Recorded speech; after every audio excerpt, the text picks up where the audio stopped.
Good afternoon. Thank you everyone for joining Encore Palm Beach County for our monthly Zoom call. This month, we have a very interesting topic, and forgive me as I still let people in here. Okay. Our topic is on volunteerism. And the reason that we have selected this month for volunteerism is because April is National Volunteer Month. And National Volunteer Month celebrates the impact that volunteers have on our lives and encourages active volunteerism in generations to come. Volunteerism is a basic expression of human relationships, and I'm sure you'll hear more as you hear our speakers today. And it is about people's need to participate in their societies and to feel not only that they matter to others, but they are making a difference, a sense of purpose. Every day, millions of individuals across the planet participate in volunteer initiatives of all kinds, and we have a variety today, in order to improve conditions for others and for themselves, their families, and their communities. This month, we invite you to join us in the conversation with our 4 volunteers who are doing valuable work in our community about why they volunteer, how it matters to them, and why they think more people don't volunteer.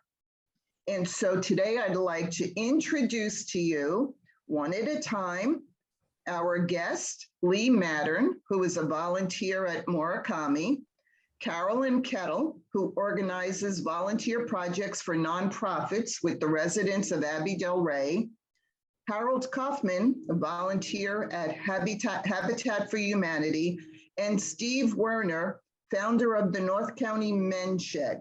And they'll be sharing their experiences with volunteering and the impact it has on their lives. So I am just going to follow along the screen. And Carolyn, I'd like to start with you. Tell us a little bit about yourself, how you're currently volunteering. And I know you have some thoughts that you wanted to share as well. So it's all yours. Well, I'm going to say happy day. This is my first experience in participating in a Zoom. I do Zoom meetings with a Bible class during the week, but it's not national network like I'm hoping this is going to be. But I first want to thank Rosemary and Encore for the opportunity today for these participants to tell their stories about volunteerism, and for the viewers who have joined us. Hopefully the recording will have a far-reaching audience who will likewise gain a new insight into the impact on volunteerism. And as with any story, you have a beginning. So I am beginning after 25 years in the workforce and attributing my success to networking. I have been able to continue that lifestyle in retirement. As I neared my new chapter, I prayed that God would keep me busy ongoing. I gave him no limits, and obviously he has none.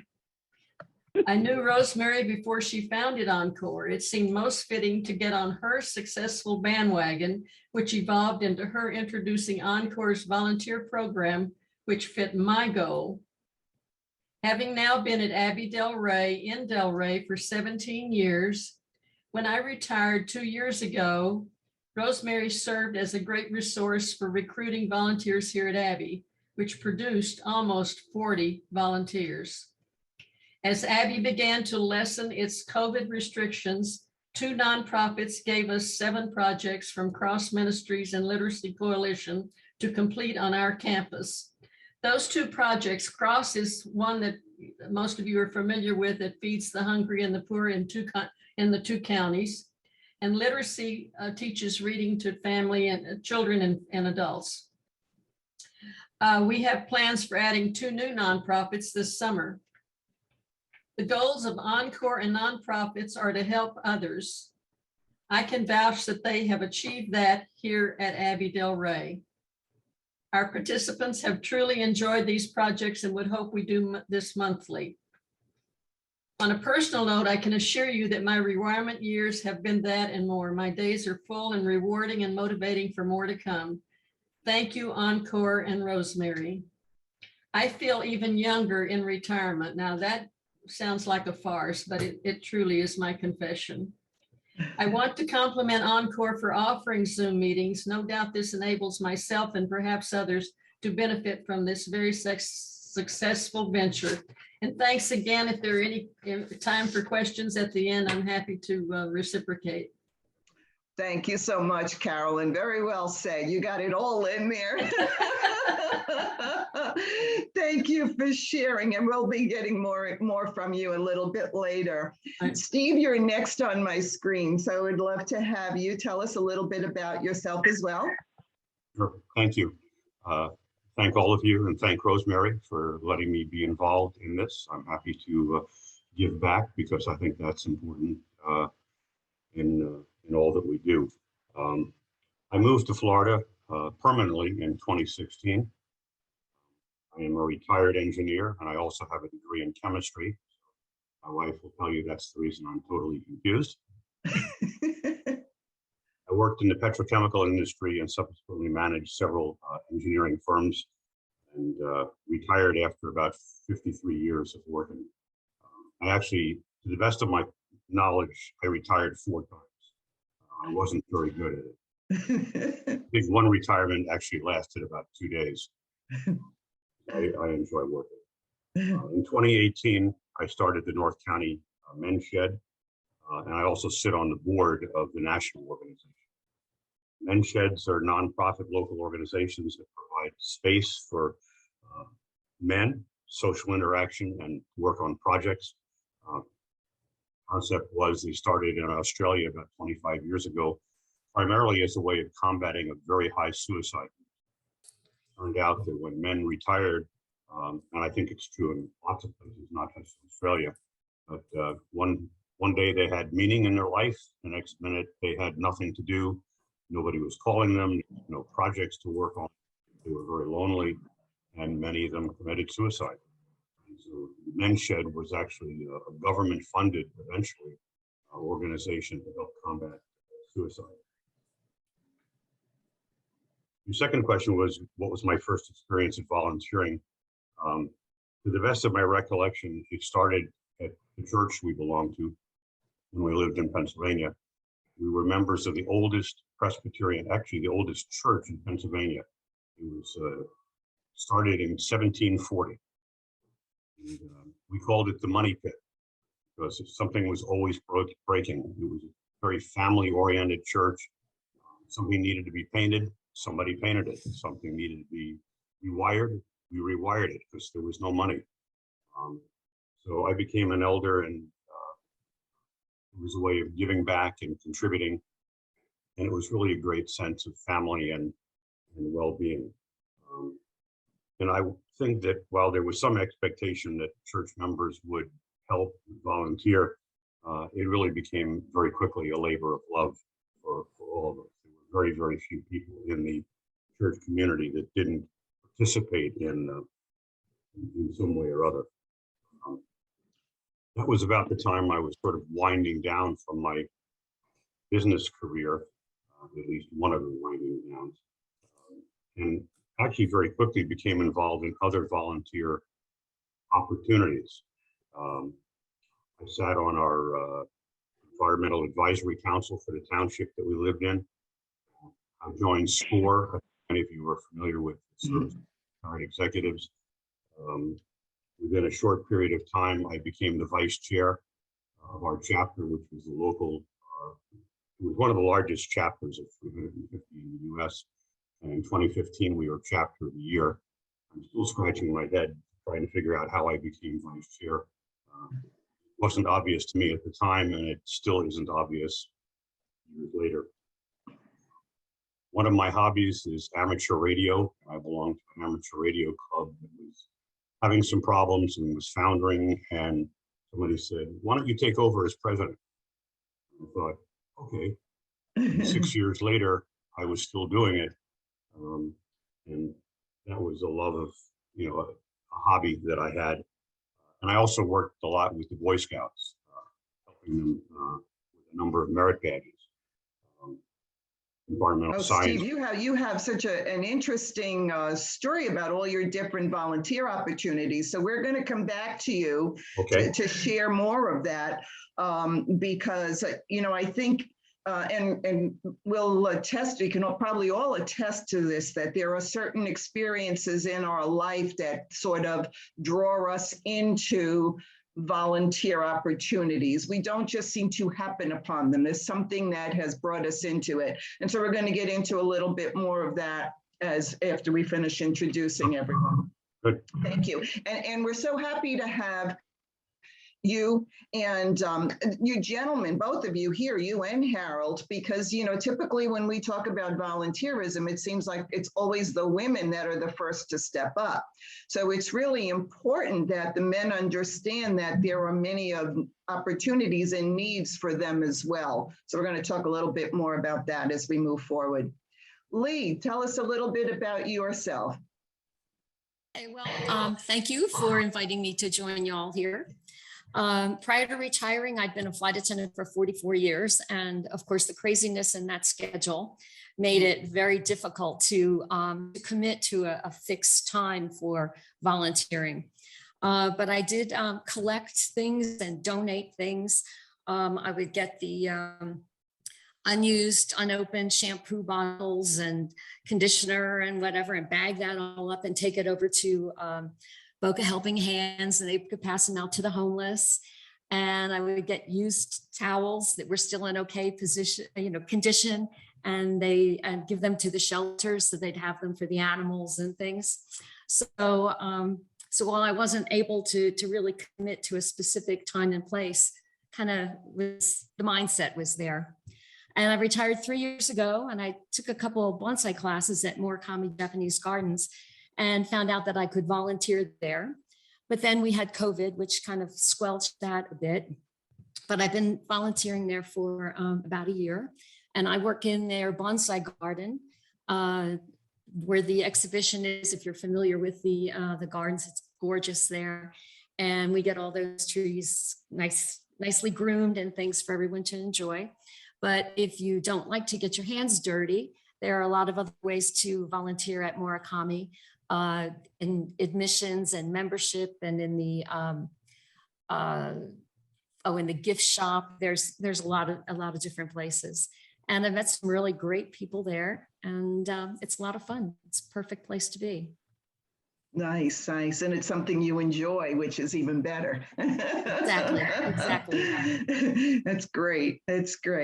Harold, how about you? Hi, thank you for inviting me. I'm been widowed now. Actually, that's 20 years.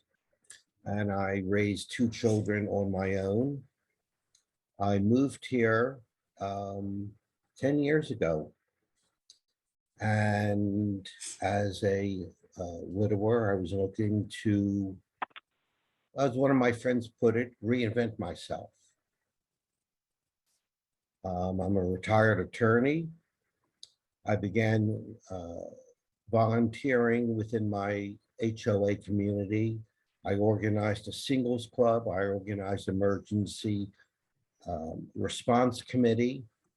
And I went and took the month-long course at Palm Beach State College to get my CERT certification so I could do the job right. I actually became very less than thrilled with working within the community here. And I felt the need to branch out into more, shall we say, a more single-friendly environment. I did try at a senior center, which was okay, but they really did not have very much for me to do. Then Rosemary came and spoke at our community, and I talked to her afterwards, and she put me in touch with Habitat. And I've been at Habitat, I think it's a solid 5 years now. And it's been extremely rewarding. First, I mean, not simply doing something that helps improve the lives of others, improves the quality of life within this whole community. And I'm not just saying in my HOA, I'm saying about South Florida. I cannot emphasize the importance of giving back. You know, for the most part, we're comfortable. And there's an awful lot of us out there who are not.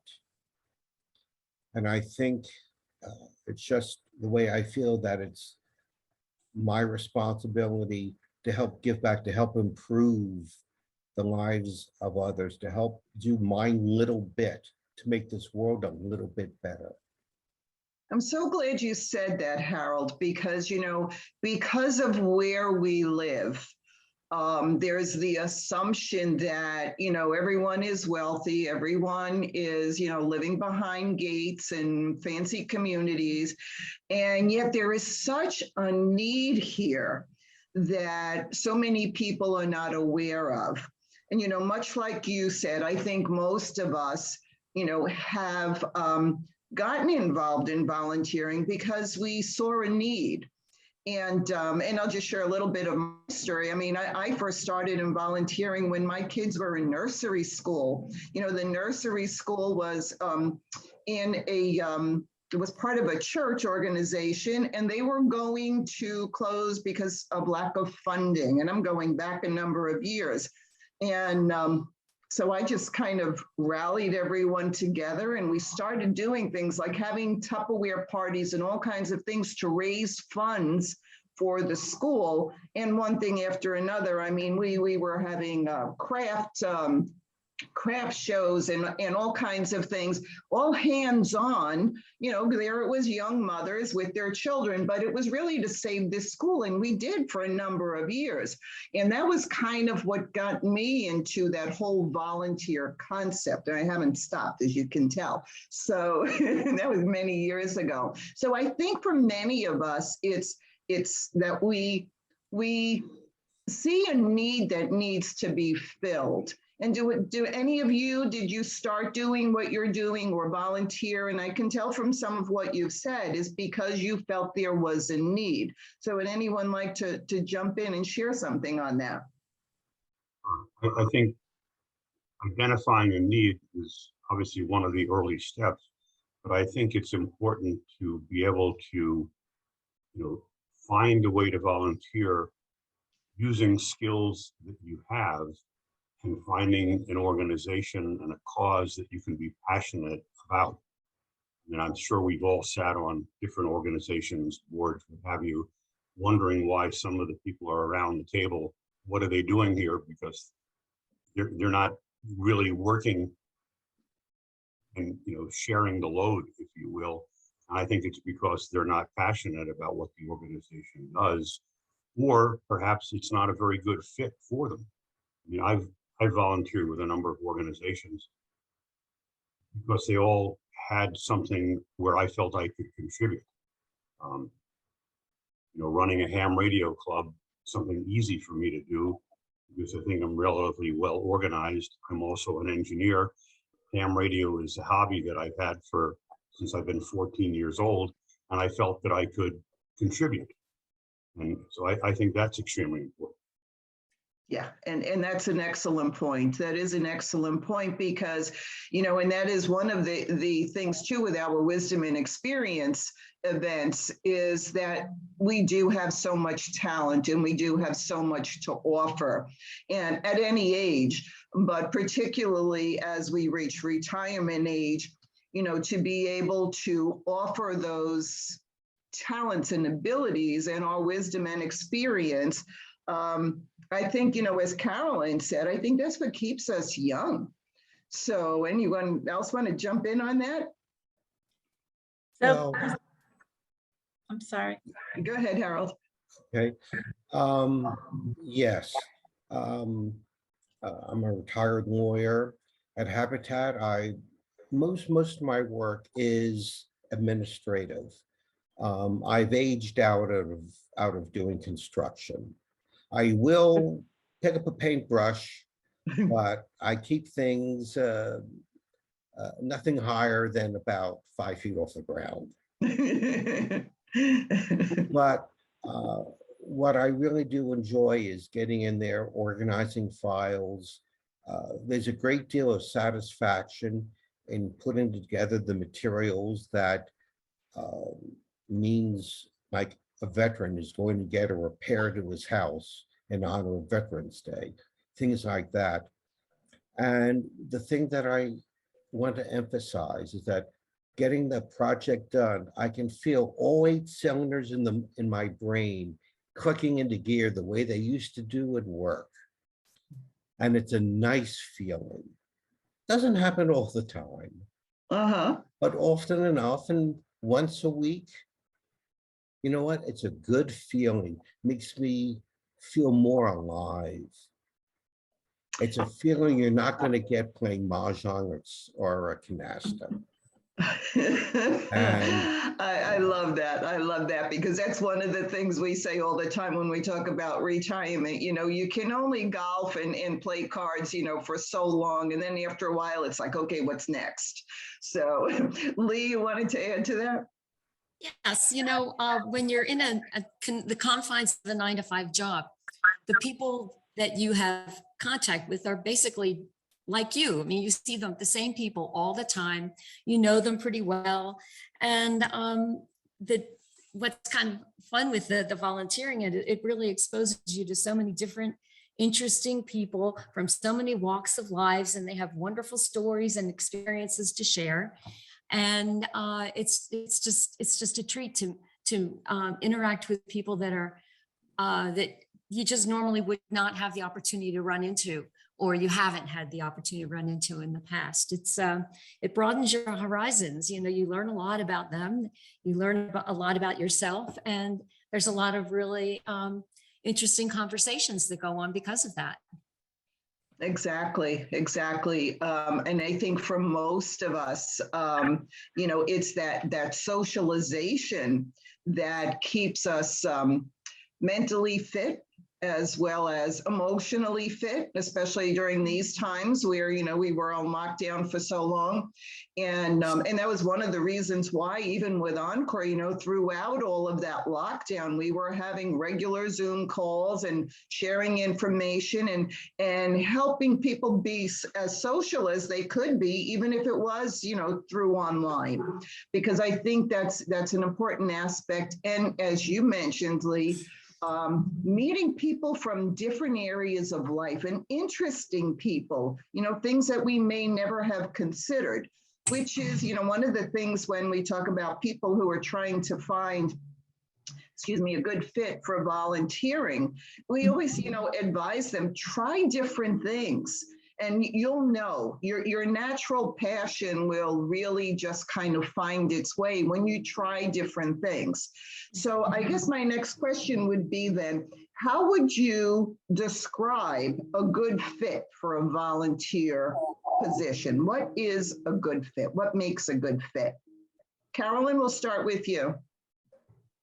Well, it's got certainly an individual thing. I'm just thinking, when you're working and getting paid all those years, you might not have really liked everything you did about that job, but you were paid and the money kept you there.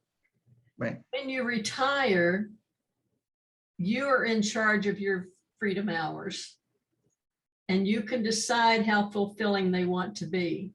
So now you're running your own business, and it's not a sink or swim, but it's something that you say to yourself, this has to succeed because you're going to give it all of your 24/7 that you can.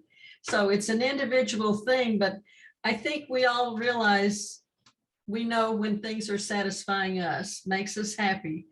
In life, we are to be happy and we are to be with people. So volunteering is such a good fit for that. So many new friends, different avenues that I would have never met except because of Encore. So thank you, Rosemary. Thank you, Encore. Steve, how about you? How would you describe a good fit? I think you've already hit on it a bit, but. I think so, but let me try to, make it a little bit more succinct. I think it's important to be part of an organization where you can use your skills and experience to bring value to that organization, and where you believe in what the organization is doing and you think you can help it fulfill its mission. And that's where the reward comes to me. Mhm. That's great. Leigh, how about you? How would you classify a good fit? I think it's something that you love doing, something that brings you joy and gives you a sense of accomplishment or contribution to the big picture.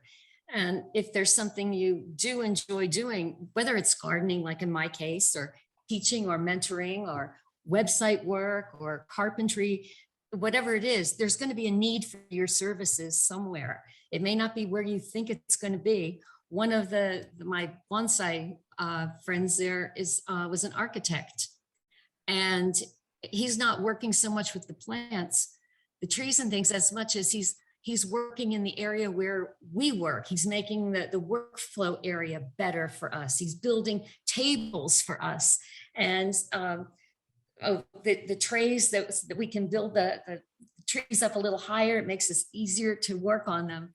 So he's not hands-on with the trees, but he's just making our lives so much easier. Mm.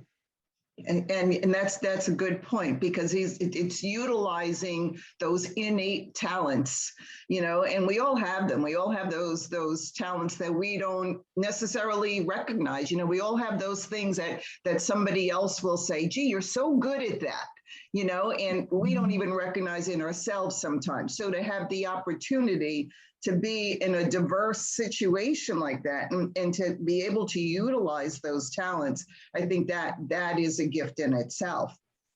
Carol, do you want to describe a good fit for us? Well, for me, it would be something where I can use my skills, my abilities, and it's, satisfies my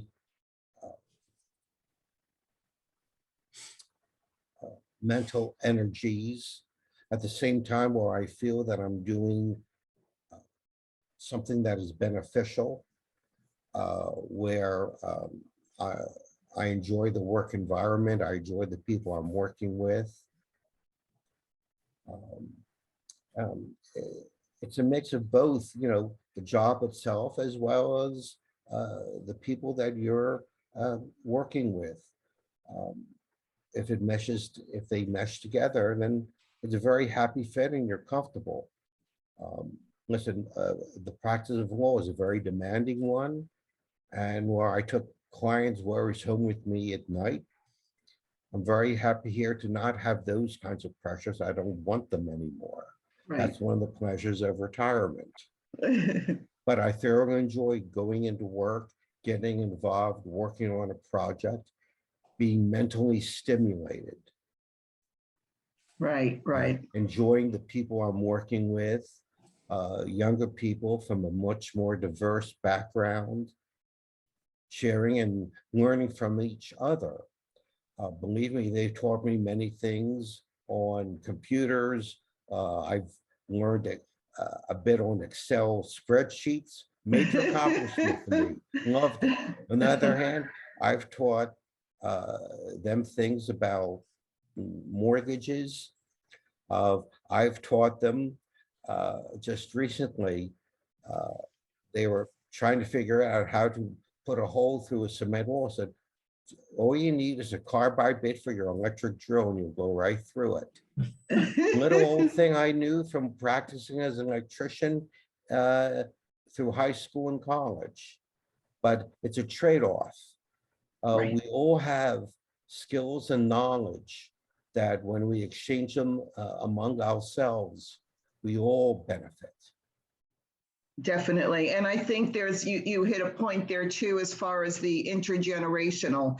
I think, being able to pass on our life knowledge, not even just, skill knowledge, life knowledge, which so many of the younger generations seem to be depleted of these days, and to be able to pass that on to them, I think that that's invaluable. I see myself with my grandchildren. It's like, I love sharing my little life hacks and things that you just learn through life, and they're like, oh, how did you know that? Well, I've lived a number of years, it comes with the territory, but, sharing that and seeing them light up that they've learned something that maybe they never heard before. So that in itself is enriching. Eduardo, I see you have your hand up. Well, it's incredible. You may know that I'm Argentinian by birth. I came into this incredible country of ours many, many years ago when Vietnam was at its peak. I served in the US Air Force when my English was beyond atrocious, but I could never have enough money ever to repay this great country of ours for all of my blessings. The GI Bill paid for my bachelor's degree, my master's degree. It gave me opportunities that I would have never, ever had. But I've been able to be part of Kiwanis, which is an incredible volunteer organization made up of volunteers. And we've been able to serve so many people. I love volunteering with Junior Achievement. And I love going to the schools and talk to the kids in Spanish, not to tell them what they need to do. I just share my story, how I've gone from point A to point B. And I love doing that. And I hope and pray that most of us will be able to have a chance to do that.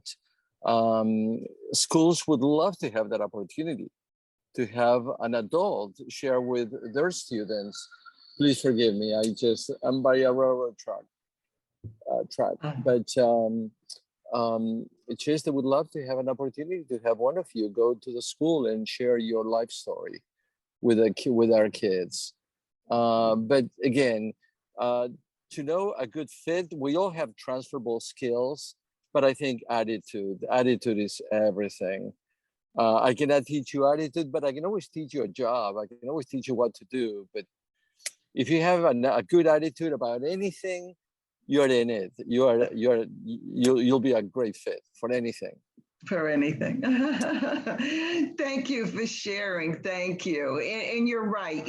Attitude really is everything. I think for the most part, positive people attract positive people and positive things into their life. So it definitely is about attitude. You mentioned Kiwanis. Actually, Rosemary had asked me to share a story that I shared with her. When I was going through a rough patch in my life a number of years ago, someone invited me to join Rotary. And it was really a low point in my life where, I was lacking confidence, self-esteem, the whole nine. And I had some issues going on. And I was like, oh, I don't know if I want to do this. I have to tell you, I lasted 12 years in Rotary, and I'd probably still be there if I wasn't invited to join Seroptimist, which I did for the last 6 years. And then I actually only recently had to abandon that because I've gotten so involved with Encore. And so, when there are times in our life, and I actually met someone last night and was having this conversation with them. And it was a young lady who is going through some personal challenges. And she's like, I really want to volunteer, but I don't know if I'm ready. And I said, start doing little things, like Leigh mentioned, start bringing the things to donate or whatever. Just start to get that feel good sense that you're doing something for someone else. And, just really contribute, because we all know, no matter how down and out we may feel or whatever we may be going through, we always feel better when we're helping someone else. Totally. So I guess my next question would be, what advice would you give to someone who has never volunteered or is not sure about how it could benefit them? So Carolyn, we'll start with you. As I have gotten older, the one thing I really do not want to be a part of my life is to procrastinate. Because, you know, as we get older, maybe we don't even buy green bananas, or we don't believe in installment plans because today is important. So I really feel like people should start immediately with something, and then you see how things evolve. But to put off, you never do. Great advice. Great advice. Leigh, how about you? Well, don't think or be afraid that you don't have something to contribute. Again, think about what you love to do, and that there will be a need for that service somewhere. And don't get stressed about the first day. Everybody is always feeling, you know, like the fish out of water the first day. Sure, you're going to be the only one that doesn't know where the coffee maker is, but it's only going to last one day. And then you'll be right up there with everybody else. And when in doubt, you just say, what can I do to help? And someone will certainly pop up and give you a job. And if you do it, you'll find that you get so much more out of it than you ever would think you would have. Oh, great. I love it. I love it. Harold, how about you? Well, first, you took the big step in retiring. Volunteering is really a very small step. You're not doing this because you need a career, you need to make a living. You're looking for something to help keep you occupied. There's going to be fun. It's going to be a little interesting. That's nothing to be afraid of. And embrace it. Enjoy it. Enjoy meeting some different people. Enjoy the experience. There's really nothing at all to be afraid of. It's, you know, Roosevelt was right. You have nothing to fear but fear itself. If you just step away from the emotion of fear and just do it, it's actually quite easy. And you end up having a very satisfying experience. That's excellent. That's excellent. And Harold, I'm sorry, who did I miss? Steve. Thank you. I think I've sort of mentioned this before. I think it's important to find an organization and a part of that organization where you can make a difference, where you can contribute because you have skills and experience, and you can be part of it and feel good about what you're doing because it fits with what you've done before. And I think it's also important to know what's expected of you as a volunteer. How much of a time commitment are you expected to make? What skills are you expected to bring? And this will sound somewhat crass, but I think sometimes it could be a money issue because there are certain organizations that we sat on, members of boards, where board members expected to make a financial contribution to the success of the organization. And none of those things are bad, but they have to fit. Right. And I think as you look around the table, whatever organization you're part of, you want to feel that you're in there, you're making a contribution, and everyone else is making a contribution too. Well, Had a situation where it looked like a couple of us were making a significant contribution of our time and our energy, and other people on the board were not doing the same. And there began to be a feeling of resentment. Why are we working so hard when the others aren't? You know, I realized That's the 80-20 rule. I Exactly. learned that in Rotary. You took the words right out of my mouth. And I understand 80-20.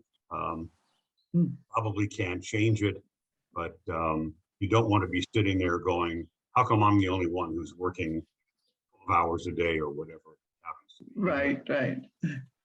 Love to do. You don't want to be involved in a situation that over time you begin to resent it. And I think that can happen if you don't really understand what the organization is about and what is being asked of you. So I agree with what everybody else has said about boards and all that, but I think there needs to be a good fit and a good understanding of how you fit with this particular organization. You've all made some excellent points, and I'm sure when Rosemary, when I turn the mic over to her, she will attest to this. We've been very blessed with Encore to have a very strong volunteer board, small but mighty, but we get a lot accomplished, and we're all worker bees, as she'll attest to. And so we've been very blessed in that area. And I do want to share with you a little bit, and touching on some of the points that Steve made. Before we close, I do have something to share about a volunteer assessment that we've put together, but I'll share that towards the end. Right now, I'd like to open up to questions. If anyone has anything they'd like to contribute, any questions for our speakers, please feel free. Judi, your hand is raised. Yes, can you hear me? Yes, Okay. I moved here from New Jersey 10 years ago, and I was a social worker in my prior life, and I guess I still am. So when I moved here, kept getting information from my alumni association, Boston University. And the first year I was here, I got an invitation. They have a global day of service. And I checked on the link and it said, yes, they actually have a site in Boca. So I signed up, yes, I'm interested. It happened to be at Boca Helping Hands, which somebody else also mentioned. And so my husband and I went that day, and it was everything from helping to make sandwiches to chopping meat and chopping vegetables and then serving people. And I loved it because that's just part of my value system. And then went back the next year, and I'm like, hey, I don't want to just do this once a year. I'd like to do it more often. So I went a few times, and then I spoke to the person who was the head of the kitchen, and I'm like, gee, what if we got the BU Alumni Association involved and see if we could do this more regularly? So I contacted BU, and I've since discovered that I have really good networking skills. So that's part of my social work. And BU was wonderful, and they managed to send out email blasts every month to people in the greater Delray, Boca, Boynton area. And we developed a really good cadre of volunteers to work at Boca Helping Hands and to help there, everything from stocking food to serving food. And serving food was everybody's favorite thing to do because they loved interacting with the customers, so guests. And then the pandemic happened, and Boca Helping Hands said, we really don't want all of these people here. They couldn't serve people. They were just giving out lunches and, food to go, but they really didn't need that many volunteers. And then I fell into Kindness Matters, Kindness Food Angels, and they were just starting to work on getting food and supplies out to homeless and local people who are food deprived. And so got involved in that, and they said, can you donate a couple boxes of cereal this month? And I said, sure, that's no problem. But I think my 2 boxes of cereal aren't really going to make that much of a difference, but I know at least 25 people who might also want to donate boxes of cereal. And that's where it blossomed. So now I do monthly food drives. Harold knows, he's a great contributor. And each month they have different requests, and my house looks like a food pantry a lot of times. Sometimes it's a used clothing store. It varies, but it's all good. And every Friday I go and deliver. St. Gregory's Church distributes a lot of things for the homeless. And it's been wonderful to be a part of it. So for me, it's really using my skills. It's really being connected with organizations that share my values. And it's being part of the greater good, that I'm a little dot, but that I make a difference. And I wouldn't feel like I was in that, making that connection to the greater good if I was just sitting home playing mahjong, which I never do, by the way. I'm very proud that I don't know how to play mahjong. So it's being a little dot in the universe, but that my dot makes a difference to other dots in the universe. I love it. I love it. That's awesome. That's awesome. Thank you. Thank you for sharing. Anyone else want to contribute? Rosemary, I'm not seeing any other hands raised, so this might be the time Yes. for you to jump Judy, in. Judy's raising her hand. No, I'm making a joke. I did have my hand Oh. raised, but Oh, it went okay. away. I have a question for Harold. Last week, I was, the South County Civic Center had a volunteer day, so to speak, and there were lots of booths and everything, one of which was Habitat for Humanity. Where is their office? I'm a paper pusher kind of person. Like you, I can't, I'm not gonna go up a ladder and paint or start with a hammer and nails. Where is their office? Because I Our was, administrative headquarters is in downtown Delray. Hold on a second. It is at 181 Southeast Fifth in Delray. is that Federal Highway? Yes. Well, it's Federal Highway, but in downtown Delray, it's split between Fifth and I know, Sixth. I live in Southbound Delray. is Fifth, and Yeah. our entrance is on Fifth. Okay, because I did sign up on their list, but I haven't heard anything yet. But, they might have. Because of, well, pandemic and everything else, in terms of volunteers within the office, we're not taking anyone new, but we are, wait a minute, I'm not done. We are Okay. taking people to work in the restores. So there would be openings for you in an administrative area. And we have two restores, one in Delray on Federal Highway and another in Boca. I see, okay. So there are openings there that would be available to you. Okay, I'll see if I hear from them. You see, that's another problem I've run into, I've run into a lot of stone walls. Well, because of COVID, we're not doing this. I really very much wanted to volunteer for the Kidney Association because my brother had a kidney transplant. And unfortunately, I found out after about 6 months after I wrote them that there were only offices in Miami. Right, I'm not gonna go to Miami, obviously. But I've approached the libraries, we don't need anybody, or, so it's kind of not turned me off, but it's just difficult. It's like looking for a job, looking for a volunteer job. Well, we have some opportunities to share with you as well. And so I'm going to turn it over to Rosemary, who's the Okay. founder of Encore Palm Beach County, and she'll share some of that with you as well. Rosemary? Thank you. Well, first of all, let me say everybody, all our volunteer participants were perfectly delightful. I enjoyed learning more about them and how they view things. I made a few notes, and as I always do, these are people who are among what I call the givers, and I'm not telling you anything you probably don't know. People kind of fall into two camps. I learned this as a kid. They're either givers or they're takers.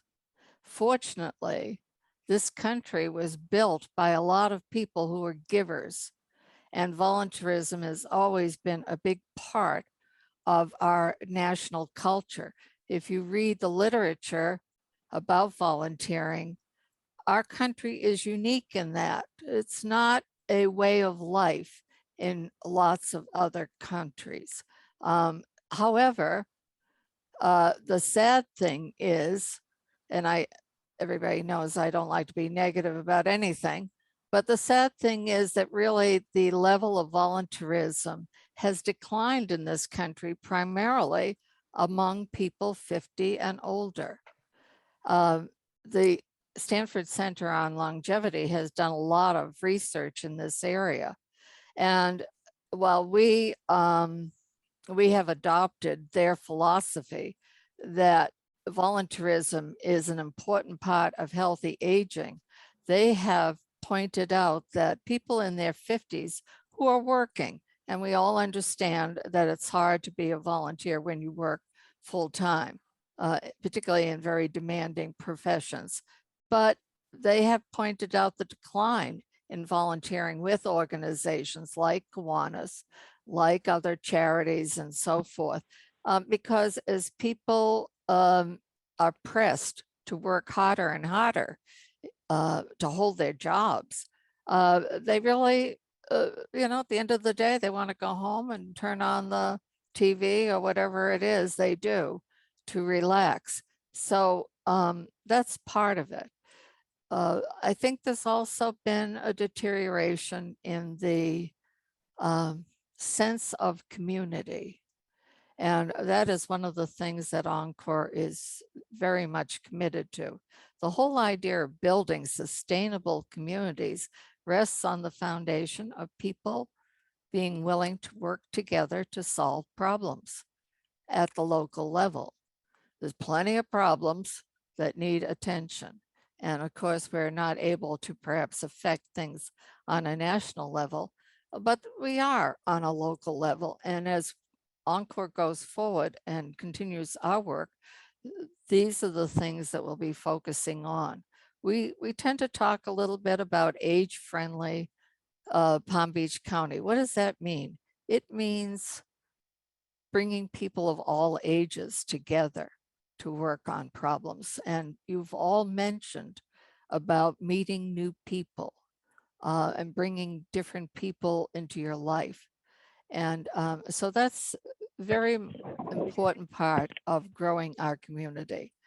I also want to point out for someone who is looking for a volunteer position that we have on our website a listing of volunteer positions, and links to other organizations with listing of volunteer opportunities. So I always tell people, wander through all that, see what people are looking for in the way of help.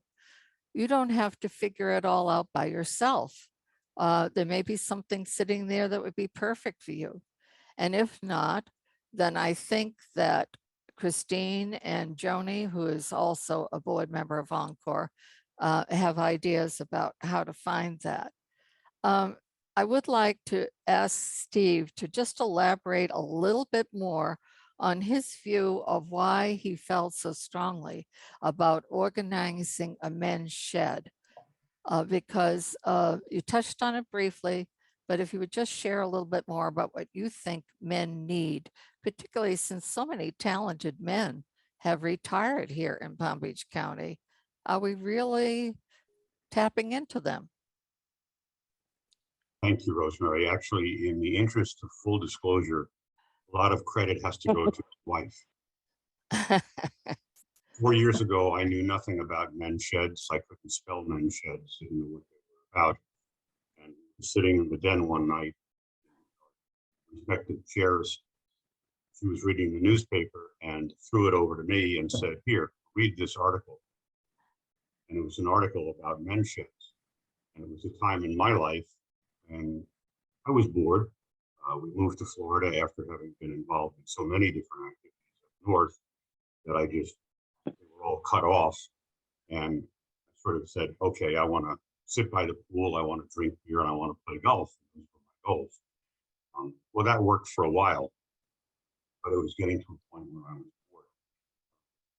Reading the article, it just struck me that this was a great organization and one where I thought I could make a difference. And so very shortly after that, I got two people to help me in the steering committee and started to build a local men's shed. There wasn't any other one around here. And it very quickly became something that was incredibly rewarding. And that's, to me, a large part of what steering is all about, is to find something where you can make a contribution, feel good about yourself, and also know that you're making a difference in people's lives. To me, the reward has been a number of people should say, this is the greatest thing I've ever been involved in. I've met lots of new people. I've learned things I never would have met, done anywhere else before. A great example is a good friend of mine is a retired air traffic controller. He got us into a tour of the tower at Palm Beach International Airport. We had 12 guys up in the tower going, wow, this is really fascinating. And I know it never would have happened if it were not for the shed. We've done lots of different things like that. We have several people in our shed who are fairly recent widowers. And To them, the shed has become a place where every Wednesday, they know they're going to be with guys that they know and respect, trust. They can talk. They enjoy meeting people, having that, camaraderie. Obviously, it doesn't totally replace having a spouse, but it's a little bit, a part of their life and helping them go forward.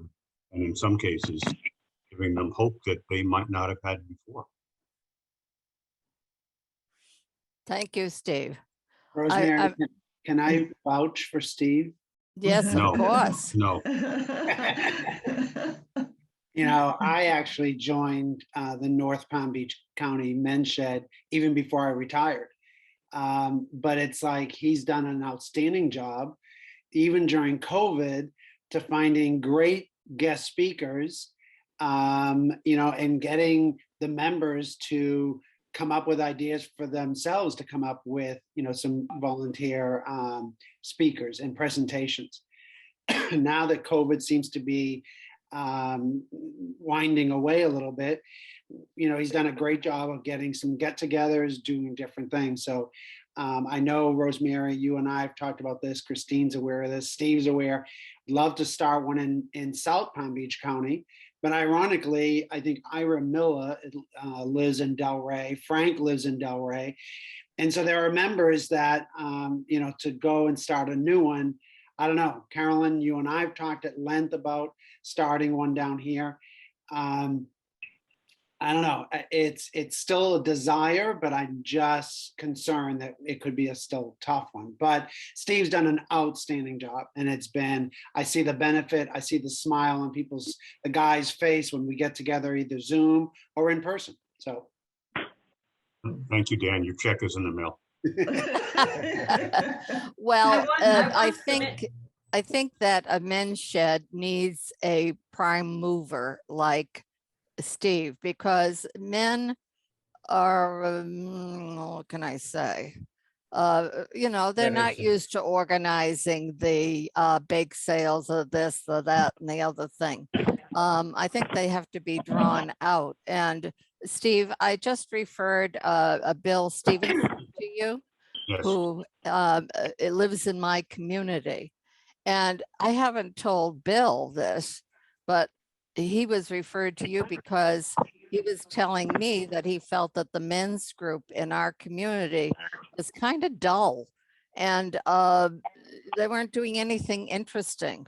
And so my secret hope is that when he returns in the fall, he will at least try to organize our community men's group into something more satisfying for people. That's great. But just to a point you were making before, on our website, our national website, we get a lot of inquiries about, is there a shed near me? Where can I join a men's shed? That's 99 out of 100 responses. Maybe 1 out of 100 is somebody actually wanting to start a men's shed, and very few of those come through. So the last couple of years with COVID, the growth of men's sheds has been fairly slow, but it's starting to pick up. We have probably another 10 or 12 sheds. But it does take someone who has the motivation. All it takes is one, Steve. And the perseverance, and you stick with it. I mean, we've been fortunate. We've actually grown during COVID. Been on Zoom for the last 2 years, and we've had some topic every Wednesday. That's amazing. I know that Christine wants to share more, but let me just say, wisdom and experience. Several of you have touched on this, and we know they're the younger generation. We want to build a community with younger people. We don't want to tell them what to do. We want to simply share, like you're doing. That's what you do with people. You share what you know when they're interested in hearing it.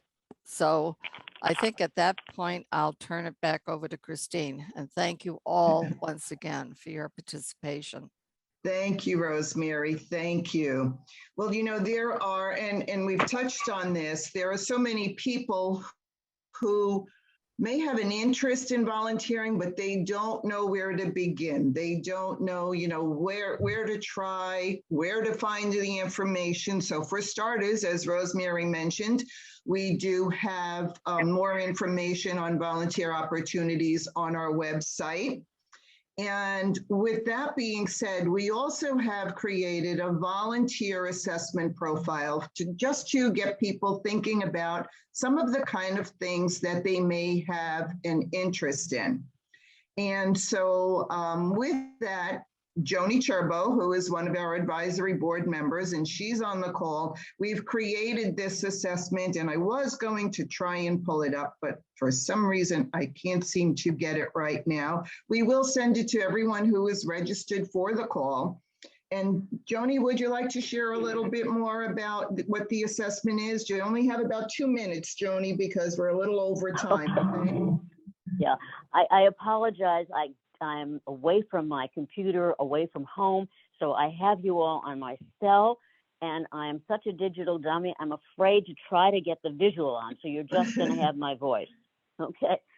Yes, we developed this because one of the things that you've all touched on is how do you find the correct fit? And how do you find people who are interested but don't know where to start to look because they've never done volunteer work before? And this has been a huge problem. And we, in Palm Beach County, I believe there's about 23% of the population that volunteers. And as Rosemary has stated, people go down, those numbers have gone down a tad. Of course, it probably has to do with COVID. So what we did was we developed this volunteer assessment profile, which taps into interest, past history of involvement, if any, motivation, some motivational things, and skill set, the time commitments one may have, and you will all get a copy of this. And the people who want to fill this out, if they do, they send it back to us, and Christine and I, who are both certified coaches, will review this and from anyone who sends in the assessment tool, and we will get back to each person with about a half an hour consultation as to how they should start, how we see them from this profile. And maybe this will help jumpstart a little bit more volunteerism or help them on their journey to become volunteers. It will be on our website. I think you beeped out when you were sharing about the when they return it. What happens when they return it? No, I just said that. I believe that when they return it, you and I, as professional coaches, are going to review this and offer a half an hour consultation to everyone who fills out one of these assessment tools and helping them on their journey to either becoming volunteers, but finding the right fit, both within the organizations that they might be interested in and based on what their interests and skill sets are and motivations that we can assess from the profile. It's going to be on our website. And as Christine has said, everyone who has participated in this call is going to get a copy as well. Have I left anything out, Christine? Hello? Christine? She dropped off. Can you? Joni, she dropped off. Oh dear. So she's not on the call anymore? No. Okay. Have you all heard what I said? Yes. Yes. Okay. Yes. So Rosemary, do you want to take over now? Yeah. Well, I guess so. Yeah. By default? I guess so. Yeah. Thank you, Joni. That was a very concise explanation of what we're trying to do.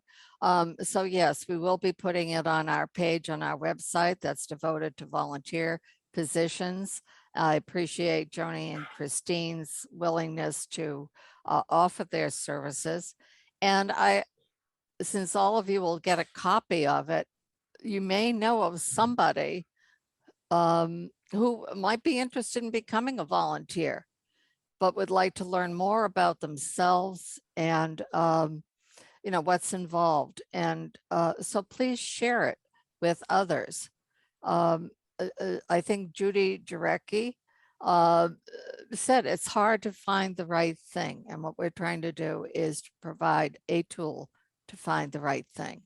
I think And- that pretty much covers it. I want And- to say along the way, Rosemary, that while we're all reaching out and maybe finding new people interested because of what we're talking about, they might want to donate to Encore. Well, thank you, Carolyn. I tend to focus more on the message and not enough on the money. Thank you for reminding me that there is a donate button on our website. And also I want to, I believe all of you or most of you are or will be receiving information in our newsletter coming up about our 5-year celebration in May. We've been in existence for 5 years. If you know anything about business and organizations, to survive 5 years as an organization during a very tough time is somewhat of achievement. And we thought we'd like to celebrate that with friends, supporters, collaborators, volunteers, contributors, and everybody who has supported us over the last 5 years. So you'll be hearing more about that also. All right, well, thank you all. Carry on with your good work.